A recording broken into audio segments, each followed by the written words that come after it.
Les militaires russes ont établi des itinéraires sûrs pour la mission de l'ONU au Golan. La police militaire russe a vérifié tous les itinéraires qu'empruntera la mission des Nations Unies sur les hauteurs du Golan, a déclaré Sergueï Kouralenko, commandant adjoint du groupe militaire russe en Syrie, relevant le grand problème de la région, celui de la présence de nombreux engins explosifs.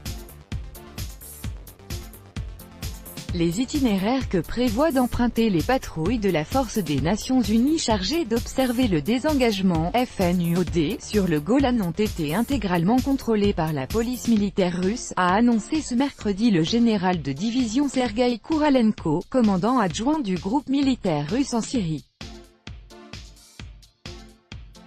Nous avons atteint avant-hier l'extrême pointe sud et aujourd'hui, tous les itinéraires des futures patrouilles de la mission de l'ONU ont été vérifiés par notre police militaire NDLR russe, a-t-il indiqué. Il a fait remarquer que le problème numéro 1 dans la région était la présence de nombreux engins explosifs, surtout dans la partie méridionale de la zone démilitarisée, où avaient pris pied des terroristes de Daesh *. Sergueï Kouralenko a ajouté que la Russie remettait toutes les informations dont elle disposait à la FNUOD. 4 postes de la police militaire russe ont été installés à proximité du plateau du Golan, zone démilitarisée entre la Syrie et l'État hébreu. Israël occupe depuis 1967 quelques 1200 km² du plateau du Golan qui appartenait entièrement à la Syrie avant la guerre des 6 jours.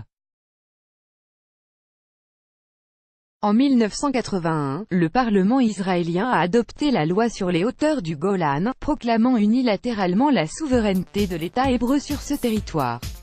Le Conseil de sécurité de l'ONU a qualifié cette annexion d'illégale par sa résolution 497 adoptée le 17 décembre 1981.